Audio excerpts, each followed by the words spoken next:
안녕하세요. 오텍의 카라이프 오텍입니다. 오늘은 쉐보레 신형 트랙스를 타보고 왔는데요. 제가 페이스리프트 전 차량의 오너라서 그런지 이번 더 뉴 트랙스의 시승이 꽤 특별하게 느껴졌습니다. 사실 페이스리프트의 본 목적에 맞게 개선된 디자인과 기존 모델에서 아쉬웠던 그런 부분들을 크게 개선해서 나왔기 때문에 전 차량의 차주의 입장에서는 조금 배가 아프긴 했습니다. 먼저 전면부의 모습입니다. 기존 트랙스가 귀여운 약간 다람쥐의 얼굴을 가졌다면 신형 트랙스의 경우에는 새로운 쉐보레의 패밀리 룩을 가져가면서 더 얇고 길어진 헤드램프 덕분에 잘생긴 그런 다람쥐가 된 모습입니다. 기존 트랙스가 약간 도토리를 입에 담고 있는 그런 모습이었다면 이번 더 뉴 트랙스는 입안에 있던 도토리를 모두 뱉어냈습니다. 보닛 부분에는 기존과 다르게 상단부만 덮어주고 앞 범퍼부에는 이제 2단으로 나뉘어서 그릴과 범퍼를 형성하고 있기 때문에 상당히 높이가 높아 보이고 실제로도 높았습니다. 다음으로는 바로 헤드램프 부분인데요. 먼저 이제 주간 주행등이 LED로 되어서 얄팍하면서도 날카로운 눈매로 잘생긴 첫 인상을 남겨주면서 또 바이펑션 프로젝션 타입의 헤드램프가 적용되어서 프로젝션 하나에 상하향 등을 모두 담당합니다. 다만 한 가지 아쉬운 점은 LED나 HID 램프가 아닌 할로겐 램프가 적용된 점입니다. 노란 램프 아시죠? 그래서 그런지 구매 이후 LED 튜닝을 하시는 분들도 많이 볼 수 있었습니다. 그럼에도 기존 트랙스에 비해서 더 부드러워지고 또 신형 쉐보레 듀얼 포트 그릴이 패밀리 룩도 적용된 모습이었습니다. 다음으로 측면부로 넘어왔습니다. 측면부 모습의 경우에는 소형 SUV 차량임을 알 수 있는데요. 덕분에 작은 날다람쥐처럼 SUV답지 않은 빠릿한 조향감과 즐거운 와인딩을 일반 SUV 차량으로 안전하고 재미있게 즐길 수 있습니다. 페이스리프트 전 차량과 비교해서 더 뉴 트랙스의 측면부 모습에는 큰 변화는 없습니다. 전면부 핸더와 후면부 핸더에 볼륨감을 주어서 역동적이고 안정적인 모습을 하고 있고요. 휠 형상 역시 사제 휠이 아닌 순정 휠로서 조금 더 스포티한 느낌을 전해줍니다. 스마트 키로 바뀌면서 측면부 도어 핸들의 버튼을 통해 도어 문을 열고 잠글 수 있도록 마련되어 있습니다. 휠의 경우에는 제가 가장 놀랐던 부분인데요. 마치 휠 튜닝이 되어 있는 것 같지만 놀랍게도 이는 순정 휠입니다. 덕분에 스포티한 느낌을 주긴 하면서도 단점이라면 처음에 제가 봤을 땐 순정 휠이라는 느낌이라기보다는 약간 사제 휠을 끼운 느낌이 들었습니다. OEM 타이어로는 기존과 동일한 컨티넨탈의 콘티프로 컨택트 제품입니다. 재밌는 주행 질감만큼이나 성능이 좋은 타이어가 기존과 동일하게 장착되어 있습니다. 타이어 사이즈는 215에 5R 18인치입니다. 다음으로 후면부로 넘어왔습니다. 전면부에 비해서 후면부는 변화가 크진 않지만 램프와 범퍼 하단부의 몰딩에 변화를 주었습니다. 페이스리프트의 표본이라고 볼 수 있는 디자인적인 변화가 이루어졌고요. 기존에 비해서 더 다듬어졌습니다. 먼저 기존 하단 범퍼는 블랙 범퍼 몰딩의 비중이 높아서 조금 저렴한 느낌, 조금 투박한 느낌이 들었지만 더 뉴 트랙스의 범퍼 모습은 바디 색상을 늘려서 투박함을 줄였고 범퍼부에 라인을 넣고 디귿 형상의 음각을 주어서 보다 넓어 보이고 안정적으로 보이게 하였습니다. 다음으로 테일 램프인데요. 테일 램프의 경우에는 이제 트림과 옵션에 따라서 달라지긴 하지만 상위 옵션의 경우에는 램프가 차폭등에 한해서 페이스리프트 전 모델에 비해 변화가 생깁니다. 보시는 것처럼 차폭등의 경우에는 이제 면 발광 방식의 LED 램프를 적용하였고요. 제동등의 경우에는 간접적으로 점등되는 전구 타입으로 시각적 부드러움이 더 좋았습니다. 그래서 이제 현재 트랙스와 기존 트랙스 후면 모습의 차이입니다. 왼쪽이 페이스리프트 전 Z트랙스고요. 우측은 페이스리프트 후의 차량입니다.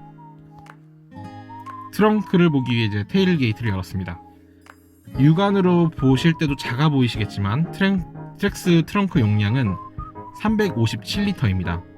참고로 경쟁 차량인 코나나 QM3는 코나 같은 경우에는 360리터, QM3는 377리터입니다. 아무래도 이제 좌우측의 폭이 좁아서 조금 더 트렁크가 좁다는 느낌이 들기도 하는데요. 우측 트렁크 벽에는 이제 타이어 수리 키트가 들어갈 수 있는 공간, 또 좌측으로는 물건을 넣을 수 있는 작은 수납 공간, 그리고 트렁크 트레이 아래쪽으로는 스페어 타이어 대신 넓은 수납 공간이 마련되어서 다양한 물건을 넣기엔 좋아 보이지만 물건이 굴러다니면서 소음을 유발할 수 있기 때문에 소음을 줄여주는 카펫 같은 걸 따로 깔아줘야겠네요. 1열 실내로 들어가기 위해 도어를 열었습니다. 도어 형상은 기존 도어 형상과 동일하며 지루하지 않고 다양한 라인과 패턴을 넣어서 저렴한 재질임에도 멀리서 봤을 땐 크게 저렴하다는 느낌은 안 듭니다. 쉐보레 차량은 가장 작은 스파크까지도 원피스로 된 도어 프레임을 적용한다는 점이 마음에 들었는데요.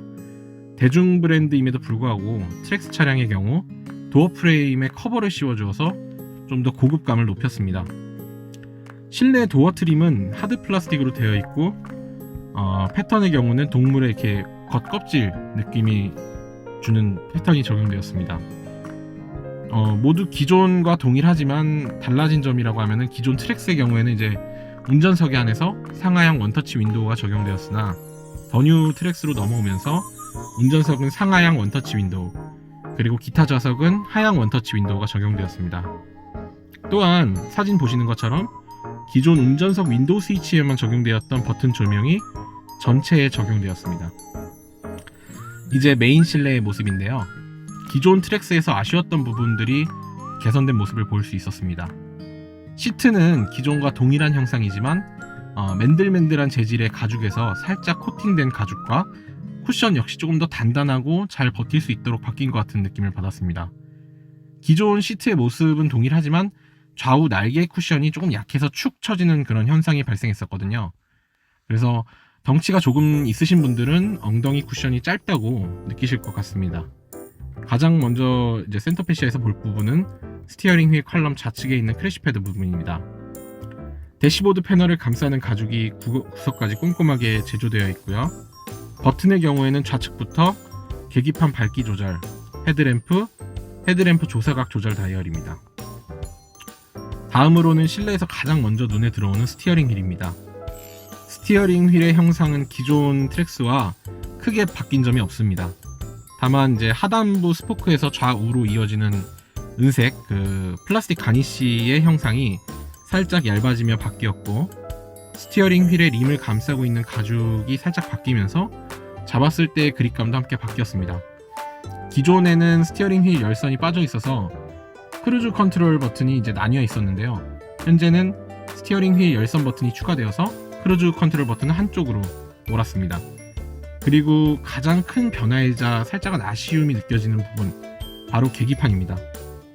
기존 트랙스의 경우는 약간 오토바이처럼 되어 있는 디지털 스피드 미터가 적용이 돼가지고 조금 욕을 많이 먹었었는데, 바넬 방식으로 바뀐 점은 환영할 일이지만 차량의 세그먼트 대비 조금 작다는 점은 아쉬웠습니다. 전체적인 센터 패시아는 다음과 같은 모습입니다. 평평하고 낮춰놓아서 전면부 시야는 아주 좋으며, 기존에 아쉬웠던 재질 부분에 있어서 가죽과 고급감을 높여주는 스티치를 넣어주어 실내가 한결 더 안정되어 보이고 고급져 보입니다.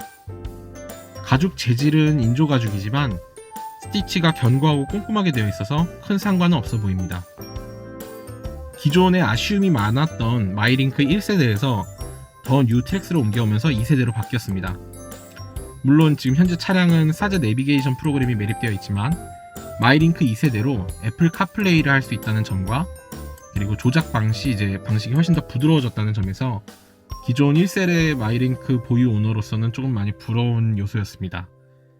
내비게이션 화면 아래로는 공조장치 버튼들이 있습니다. 버튼들의 형상들은 살짝 바뀌었지만 공조장치 레버는 기존과 동일한데요. 다이얼 방식이 직관적이고 또 버튼의 조작감 재질 모두 아주 만족하고 사용하기 좋습니다. 다만 오토 에어컨을 생각하시는 분들은 다른 차량을 알아보셔야 될 것 같네요. 아래쪽으로는 이제 대시보드, 센터 패시아의 형식이 바뀌면서 기존 차량 연결용 USB 포트와 옥스 단자가 센터 콘솔부로 왔습니다. 또한 한쪽에는 12V 단자가 있었고요. 안쪽으로는 좁지만 깊은 수납 공간이 있습니다. 그 아래쪽으로는 기어 노브가 있습니다. 마감 재질을 제외하고는 크게 달라진 점은 없습니다. 매뉴얼 모드 역시 기존과 동일하게 토글 방식으로 아주 불편합니다. 현대 기아 브랜드의 경우에는 이제 센터 콘솔 부분에 콘솔 박스를 비롯해서 열선, 통풍 시트 조작 버튼을 넣었는데요. 트랙스의 경우에는 주차 브레이크와 컵홀더를 넣었습니다. 컵홀더가 아주 많은데요.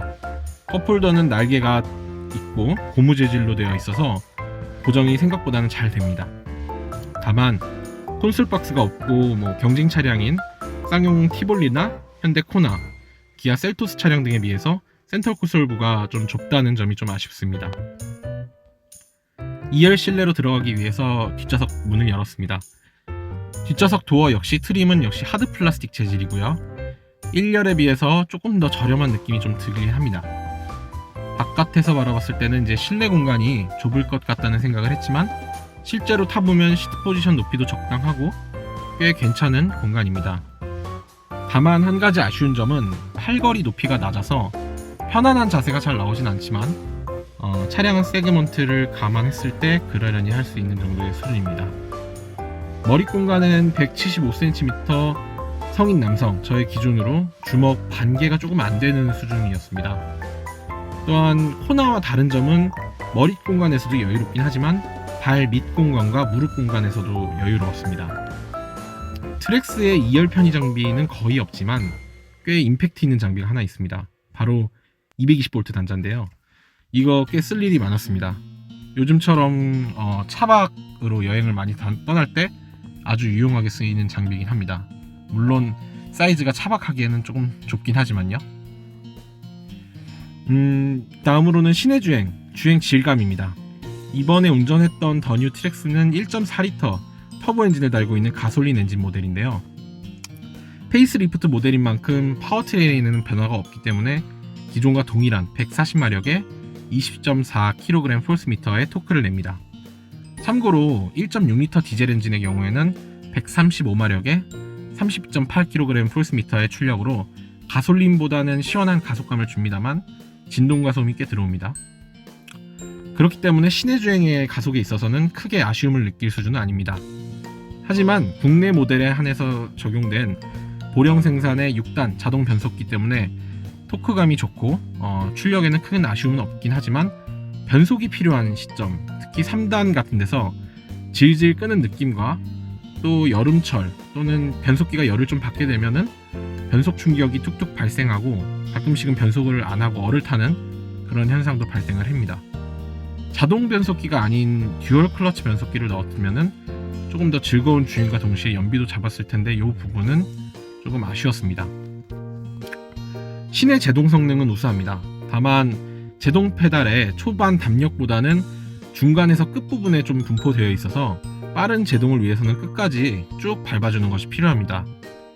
모든 차량들이 다 그러긴 하지만요. 시내 주행에서의 조향감은 좋았습니다. 가볍지도 무겁지도 않은 딱 적절한 수준이며 좌회전, 우회전에도 회도성이 좋아서 회전하는 것이 큰 스트레스로 오지 않았습니다.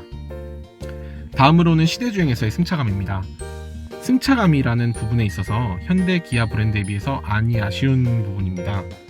전체적으로 단단함을 추구하면서도 토션빈 서스펜션에도 방지턱과 잔 요철들을 잘 넘어가주는 코나나 셀토스 등과 달리 트랙스의 경우에는 잔 요철들은 그나마 잘 처리를 하지만 방지턱 부분에 있어서는 통통 튀는 그런 승차감을 줍니다. 그 통통 튀는 게 은근히 스트레스라서 해외 판매 차량처럼 국내에도 AWD 모델을 판매해서 선택의 폭을 넓히고 또 멀티링크를 선택할 수 있게 해주면 좋을 것 같습니다. 다음으로는 고속주행에서 주행 질감입니다. 고속주행을 하기 위해서 속도를 높이기까지 배기량 대비 가속감은 괜찮습니다. 주행을 하면서도 출력이 버려짐 없이 깔끔하게 사용되고 있다는 점을 느낄 수는 있지만 여기에도 아쉬운 점은 변속 속도가 너무 느리다는 점과 스포티한 주행을 하려고 하면은 자기 단수를 잘 찾지 못하는 느낌을 받았습니다. 그나마 위로가 되는 점이라면 엔진 회전수 허용 영역이 괜찮다는 점과 매뉴얼 모드로 두고 주행을 하면 운전자가 직접 변속을 하기 전까지는 퓨얼컷이 걸리고 이미 변속을 하지 않는다는 점입니다. 고속에서의 차량은 롤이 있는 편입니다. 그래서 훌렁훌렁 쏠리긴 하지만 타이어가 꽤 좋아서 잘 잡고 가는 편입니다. 조금 더 단단하면 좋겠다 하는 그런 아쉬움도 있지만 SUV 차량인 만큼 이 정도 수준도 만족스럽지 않나 싶습니다. 트랙스의 경우에는 REPS가 적용되어 있습니다. 스티어링 휠의 기어비도 촘촘한 편이라서 고속주행에서도 불안하지 않고 재밌는 조향을 즐길 수 있습니다. 120km의 속력까지는 쭉 밀어주고요. 그 이상의 속력에선 조금 더뎌지지만 최대한 160km까지는 속도가 납니다. 하지만 그 이상의 속력에서는 배기량의 한계를 좀 느끼게 돼요. 고속주행에서의 제동 시에는 노우즈 다운이 꽤 생깁니다. 다만 타이어가 출력 대비 좋기 때문에 제동도 잘 되는 편이며 ABS가 생각보다는 빨리 개입되지 않는다는 점 역시 좋은 제동을 만들어주는 요소 중 하나라고 보여집니다. 마지막으로 고속주행에서 승차감입니다. 전체적으로 크게 단단한 편은 아니기 때문에 고속주행의 승차감은 나쁘지 않았습니다. 또한 롤링이 발생하더라도 어느 정도 쏠림을 버텨주고요. 다만 2열 좌석에 승객이 타지 않았을 때는 괜찮았지만 아무래도 토션빔 차량의 또 사이즈가 있는 만큼 2열 승객을 태운 채로 충격을 받으면 차량의 거동이 불안해지긴 합니다. 최종 정리를 해보자면은 가격 대비 팔방미인의 상품성을 갖추고 있는 모델은 아니었기 때문에 이는 트랙스의 판매량과 연결되었다고 봅니다. 현재 세그먼트를 구매하는 운전자들은 대부분 초보 운전자들인 경우들이 많고 또 대부분 주행 성능을 크게 신경 쓰지 않기 때문에 조금 더 저렴한 티볼리나 아니면 옵션이 좋은 코나를 선택을 했다고 생각을 합니다. 더 뉴 트랙스에 넘어와서도 어느 정도 옵션은 갖추었지만 여전히 가격 대비 무난한 차량은 아니라는 생각이 좀 들었습니다. 하지만 운전을 어느 정도 하신 분이고 재미있는 드라이빙을 하고 싶은 분들께는 충분히 좋은 선택지가 될 수 있는 차량이라는 생각이 들었습니다. 네, 오호텍의 카라이프 오호텍이었습니다.